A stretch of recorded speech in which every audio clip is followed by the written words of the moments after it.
जो सबसे पहली रस धातु है वो शरीर को पोषण देने का काम करती है जी, ताकत देने का काम करती है। अब कोई व्यक्ति है, मान लो उसका शरीर दुबला पतला है, वो कमजोर होते चले जा रहे हैं, तो हमें देखने की जरूरत है कि जो उसकी रस धातु है वो अच्छी नहीं बन रही है, क्योंकि रस धातु शरीर को पोषण देने का काम कर रही है। तो हम क्या देखेंगे कि उसका पाचन ही अच्छा नहीं है जी। हो सकता है उसको भूख ही अच्छी ना लग रही हो सकता है उसका भूख अच्छी लग रही है लेकिन फिर पाचन अच्छा ना हो। जैसे दो शब्द आते हैं, दीपन और पाचन। एक व्यक्ति को भूख तो महसूस हो रही है लेकिन उसको पाचन नहीं हो रहा है। भूख तो महसूस होती है, खाता है तो खाने के बाद उसको लगता है जैसे पेट में भारीपन है, 2 घंटे बाद भी ऐसा लगना कि खाना पेट में ही पड़ा हो। तो एक व्यक्ति का दीपन भी अच्छा होना जरूरी है। दीपन मतलब कि उसकी जठराग्नि प्रदीप्त हो, पाचन शक्ति अच्छी हो, भूख अच्छे से महसूस हो। दीपन के साथ साथ पाचन भी अच्छा होना जरूरी है। दीपन तो अच्छा हो लेकिन पाचन हो ही नहीं रहा हो तो भी वहां पे फिर समस्या आएगी। तो आयुर्वेद में जो चिकित्सा की जाती है, सबसे पहले यही देखा जाता है जी हर पेशेंट में, चाहे वो कितनी भी बड़ी बीमारी से ग्रस्त हो, तो सबसे पहले यही देखा जाता है कि उसका अग्नि का बल कैसा है, उसको भूख कैसे लग रही है। क्योंकि हमारा जो शरीर है वो भोजन से चलता है और भोजन पेट में जाके दो ही काम करता है, या तो पचता है या सड़ता है। पचेगा तो वो शरीर में लगेगा और सड़ेगा तो बीमारियां पैदा करेगा। तो हर रोगी में सबसे पहले हमने ये देखना है कि उसका दीपन कैसा है, पाचन कैसा है, भूख कैसी लग रही है, क्या उसका खाया हुआ अच्छे से पच रहा है। क्योंकि जब दीपन अच्छा होगा, भूख अच्छी महसूस होगी, पाचन अच्छा होगा, वो अच्छे से खा रहा होगा, तभी उसकी पहली रस धातु अच्छी बनेगी। रस धातु अच्छी बनेगी तो वो शरीर को पोषण देगी जी, शरीर में बल बढ़ना शुरू होगा और अपने से अगली रक्त धातु को भी पोषण करेगा। तो पहली रस धातु का काम है जिस शरीर को पोषण देना और अपने से अगली धातुओं को पोषण देना। तो एक व्यक्ति जिसमें खून की कमी है, तो उसमें हम क्या देखेंगे कि भाई जब पहली रस धातु अच्छी नहीं है तभी खून की कमी है, तो उस व्यक्ति में भी हम देखेंगे क्या उसका दीपन अच्छा है, उसको भूख अच्छी महसूस होती है, क्या उसका पाचन अच्छा है, खाया हुआ आसानी से पच रहा है। क्योंकि जब अच्छी भूख होगी, अच्छा पाचन होगा, तभी तो उसका रस अच्छा बनेगा और रस अच्छा बनेगा तभी रक्त अच्छा बनेगा। यानी अगर कोई व्यक्ति दुबला पतला है, शरीर से कमजोर है, तो उसमें कमी क्या है, रस धातु उसकी अच्छी नहीं है, तो भी हमने दीपन पाचन देखना है कैसा है। उसका लाइफस्टाइल, जीवन शैली को पहले ठीक करना है जी, दवाइयों से पहले। तो रस धातु की विकृति है तो व्यक्ति दुबला पतला और कमजोर रहेगा। उस स्थिति से उसको उभारना है तो रस धातु को अच्छा करना है। किसी में रस धातु की कमी है तो हमने उस केस में भी पहले रस धातु को ठीक करना है, पहले भोजन के पाचन को अच्छा करना है जी। तो ये हुआ कि रस धातु शरीर में क्या काम करता है। फिर रक्त धातु शरीर में कैसे बनता है, किसकी कमी, रक्त की कमी है तो पहले रस को अच्छा करना पड़ेगा, फिर रक्त के काम ऊपर काम होगा। ऐसा नहीं कि हमारे पास कोई रोगी आया और डायरेक्ट हमने उसको रक्त बढ़ाने वाली दवाइयां दे दी। भाई जब उसका पहला बेसिक स्टेप अच्छा नहीं है, कि उसकी अग्नि प्रदीप्त नहीं है, उसमें पाचन अच्छा नहीं है, रस धातु अच्छी नहीं बन रही है, तो वो फिर चिकित्सा नहीं हुई जी। वो क्या किया हमने, कोई फार्मूला हमारे पास है वो रोगी को दे दिया। तो रोगी को अगर हमने जड़ से ठीक करना है और हर बीमारी में 100% परिणाम लेना है, तो हमें एक सीक्वेंस से काम करना पड़ेगा जी।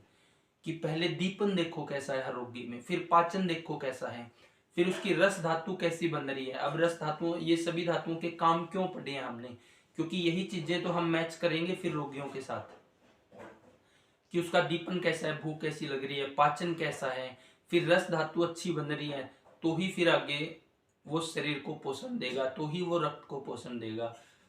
और फिर रक्त धातु को अच्छा करना है, उसके लिए भी जरूरी है रस को अच्छा करना। तो ये दो धातुओं के बारे में हुआ। तीसरी फिर मांस धातु, किसी में मांस धातु की कमी है। हालांकि जो मांस धातु है उसके शरीर को आप हर किसी के शरीर को भीम जैसा नहीं बना सकते, क्योंकि मांस धातु सबसे अच्छी कफ प्रकृति वालों को ही होगी।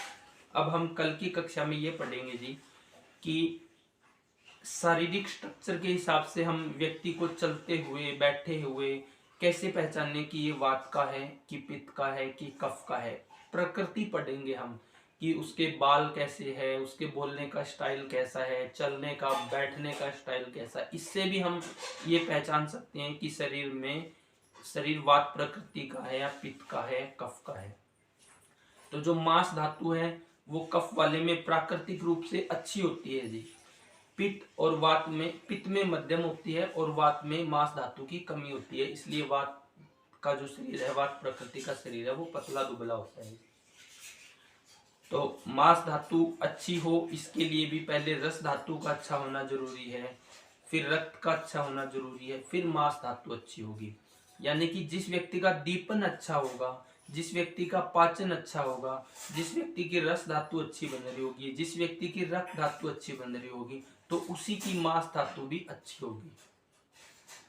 फिर चौथी धातु है हमारी मेद धातु। मेद का काम है संपूर्ण शरीर को चिकनाई देना। जब हमारे संपूर्ण शरीर में भरपूर चिकनाई है तभी शरीर फ्लेक्सिबल रहेगा जी। अच्छे से उठना, बैठना, चलना, फिरना। जैसे ही शरीर में मेद धातु की कमी आएगी, शरीर में चिकनाई की कमी आएगी, स्निग्धता की कमी आएगी, तो फिर ये रोग होना शुरू होंगे। जैसे घुटनों में दर्द, जोड़ों में दर्द, कमर में दर्द, यानी चिकनाई घटेगी और रुखापन बढ़ेगा, ड्राइनेस, वहां पे फिर वात बढ़ेगा। कोई भी दर्द शरीर में वात के कारण ही पैदा होता है जी, और वात पैदा होगा स्निग्धता की कमी में। तो मेद धातु को अच्छा करना है, शरीर की जो चिकनाई है उसको अच्छा करना है। उसके लिए भी जरूरी है कि पहले दीपन अच्छा हो, फिर पाचन अच्छा हो, फिर रस धातु अच्छी बनती हो शरीर में, फिर रक्त अच्छा बनता हो, फिर मांस का निर्माण भी अच्छा हो, फिर चिकनाई, फिर मेद अच्छी बनेगी।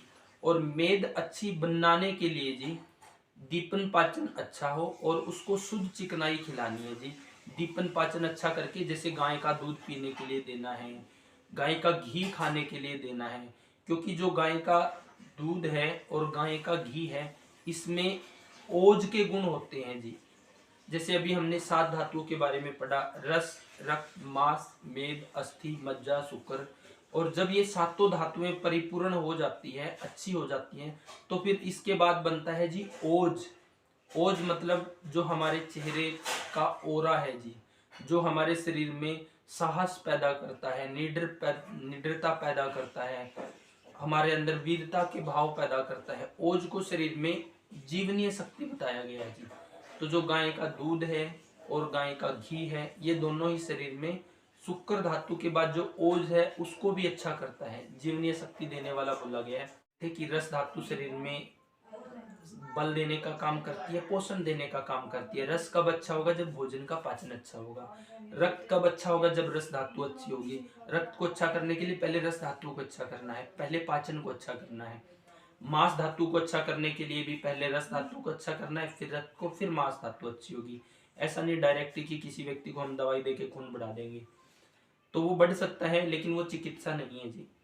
बेसिक को ठीक करना है। बेसिक को किसी को ठीक करा के आप चिकित्सा करोगे तो वो दोबारा बीमार नहीं पड़ेगा। अकेला दवाइयां दे के ठीक कर दिया तो वो दोबारा बीमार पड़ेगा, क्योंकि अभी उसके अंदर समझ नहीं आई है। और फिर हमने स्निग्धता के बारे में पढ़ा, मेद धातु के बारे में पढ़ा, जो हमारे शरीर की चिकनाई है, इसके बारे में पढ़ा। अब अस्थियां, तो जितनी अच्छी पहली हमारी ये धातुएं, मान लो एक व्यक्ति होता है जी जिसका शरीर बहुत भारी होता है, उसके अंदर फैट ज्यादा बढ़ा हुआ है, चर्बी ज्यादा बढ़ी हुई है, मेद ज्यादा बढ़ा हुआ है, तो उसकी क्या है, फिर उसको जल्दी जोड़ों में दर्द, घुटनों में दर्द, इस तरह के दर्द मिलेंगे। आप देखते भी होंगे को जो व्यक्ति ओवरवेट है, क्योंकि उनके शरीर का जो पोषण है वो पूरा पोषण मेद धातु ने ले लिया है, तो उससे अगली धातु उसकी कमजोर हो गई है। तो यहाँ पे चिकित्सा के लिए हमने केवल अस्थि धातु पे काम नहीं करना है कि अस्थि धातु में उसको पेन है या जोड़ों में, घुटनों में, कमर में, कहीं पे भी पेन है, तो हमने केवल उस पेन के ऊपर काम नहीं करना है, बल्कि उस मेद धातु को के ऊपर काम करना है जो ज्यादा बढ़ा हुआ है। तो मेद के ऊपर काम करेंगे, मेद को घटाएंगे, मेद के कारण जो अगली धातुओं के पोषण में कमी आ रही है तो वो फिर अपने आप ठीक हो जाएगी। तो हमने ये देखना है कि विकृति किसके कारण है। अब जैसे किसी व्यक्ति में खून की कमी है तो डायरेक्ट हम उसको खून बढ़ाने की दवाइयां दे, उसकी बजाय हमने ये देखना है कि इसका दीपन कैसा है, पाचन कैसा है, इसका रस धातु कैसा बन रहा है। अगर इसको हम अच्छा कर देंगे तो वो खून वैसे भी बढ़ जाएगा, उसके लिए बहुत ज्यादा दवाइयां देने की जरूरत नहीं है। तो ऐसे ही अगर किसी के व्यक्ति में मेद ज्यादा बढ़ा हुआ है, फैट ज्यादा बढ़ा हुआ है, चर्बी ज्यादा बढ़ी हुई है, तो उस केस में हम उसको जोड़ों में दर्द है, घुटनों में दर्द है, हड्डियों में दर्द है, तो उस केस में हमने केवल हड्डियों के ऊपर काम नहीं करना है, बल्कि उस मेद धातु के ऊपर काम करना है, एक्स्ट्रा फैट के ऊपर काम करना है, एक्स्ट्रा चर्बी के ऊपर काम करना है, क्योंकि पूरा पोषण तो वो लेते चली जा रही है। तो अगली धातुएं में कमजोरी है, उसको ठीक कर देंगे तो अगली धातुओं को सप्लाई मिलनी शुरू हो जाएगी, तो उसमें ठीक हो जाएंगे वो। तो हमने ये देखना है कि समस्या कहाँ से पैदा हो रही है, ना कि हमने कोई भी समस्या बस उसकी मेडिसिन रोगी को दे देनी है। तो अस्थि धातु तभी अच्छी होगी जब हमारी पहली ये रस, रक्त, मांस, मेद धातुएं अच्छी होगी, और मज्जा धातु तभी अच्छी होगी जब हमारी ये पहले चारों धातुएं अच्छी होगी और पांचों धातुएं अच्छी होगी, रस, रक्त, मांस, मेद, अस्थि, मज्जा। और शुक्र धातु तभी अच्छा होगा जब ये सभी धातुएं अच्छी होगी। और खासकर बहुत से रोगी ऐसे होते हैं कि कुछ रोगी तो ऐसे होते हैं कि जिसमें शुक्राणु ही नील होते हैं जी, कुछ रोगी ऐसे होते हैं कि शुक्राणु हैं लेकिन कम हैं, और कुछ रोगी ऐसे भी हैं जिसमें शुक्राणु बहुत ज्यादा है लेकिन फिर भी कंसीव नहीं कर पा रहा। तो इसमें कंडीशन वात, पित्त, कफ के हिसाब से अलग अलग होती है कि एक व्यक्ति जिसके अंदर शुक्राणुओं की संख्या बहुत ज्यादा है लेकिन वो फिर भी कंसीव नहीं कर पा रहा है, ऐसी स्थिति होती है जी कफ वालों के साथ। तो उनके शरीर में क्या है कि भाई जो कफ है उसके अंदर चिकनाई अच्छी है, बल अच्छा होता है, वहां शुक्राणुओं की काउंटिंग तो अच्छी है लेकिन उसमें क्वालिटी नहीं है जी, क्योंकि उसमें कफ के कारण, शरीर में कफ ज्यादा बढ़ने के कारण म्यूकस है उसके अंदर, आम है उसके अंदर। तो उस तरह के व्यक्तियों का जब केवल वो बढ़ा हुआ कफ ठीक कर दिया जाता है, उस म्यूकस आम को ठीक कर दिए जाते हैं, तो बिना दवाइयों के भी उस आम की चिकित्सा करने से, म्यूकस की चिकित्सा करने से भी उनके जो गर्भ है वो कंसीव हो जाता है, क्योंकि वहां उसके अंदर सिर्फ क्वालिटी लानी है। और ऐसे व्यक्ति जिसका शुक्राणु बिल्कुल ही नील हो, ये पित्त और वात दोनों में मिलती है, क्योंकि वायु का स्वभाव है सुखाना जी, तो ये शुक्राणुओं को सुखा के नील कर देती है। जैसे आपके पास कोई गिल्ला कपड़ा है और आपने हवा में सुखा दिया है, बाहर बाहर सुखा दिया है, वहां हवा चल रही है तो वो सुखा देती है। तो ऐसे ही जब शरीर में वायु अत्यधिक बढ़ जाती है तो वो धातुओं को भी सुखा देती है, वो शरीर को भी सुखा देती है, वो शुक्र धातु को भी सुखा देती है। तो वात वालों में भी नील शुक्राणु की समस्या मिलती है, और पित्त वालों में भी। पित्त क्या है? अग्नि है, गर्मी है। जैसे मान लो एक गिल्ला कपड़ा आपने बाहर रख दिया, बहुत ज्यादा धूप हो तो उसका भी स्वभाव है सुखाना। तो शरीर में जब वात और पित्त दोनों ही बढ़े हो तो दोनों के कारण भी जो शुक्राणु है वो नील हो जाते हैं, जिससे आगे गर्भ कंसीव नहीं हो। तो ऐसी स्थिति में हमने क्या करना है भाई? वात वाले में जो वायु बढ़ी है उसको ठीक करना है, पित्त वाले में जो पित्त के उष्ण तीक्ष्ण द्रव गुण बढ़े हैं उनको ठीक करना है। ये ठीक करते हुए फिर हमने शुक्र वर्धक औषधियां देनी है, ना कि किसी भी व्यक्ति में कि शुक्र कम है उसको शुक्राणु बढ़ाने वाली दवाइयां दे दो। तो ये ऐसे काम नहीं करती जी। तो चिकित्सा इस एंगल से हमने देखना है कि कहाँ पे क्या क्या चल रहा है। और फिर जब पहले सभी धातुएं, खासकर रस धातु जब अच्छी होगी तभी शुक्र धातु की स्थिति अच्छी होगी, क्योंकि रस धातु ही सबको पोषण दे रही है। तो अब रोगियों में जब विकृति आ रही है तो हमने पूरा डिटेल में देखना है जी कि उसके शरीर में वात, पित्त, कफ बढ़ा है, कौन सी धातुओं में विकृति है। अब हमने हर एक धातु का कार्य पढ़ लिया है जी, और फिर उसके आगे अब मलों के बारे में पढ़ेंगे कि कहाँ पे समस्या है, उसकी जड़ पे हम अगर काम करेंगे तो चिकित्सा में 100 के 100% रिजल्ट मिलेंगे जी।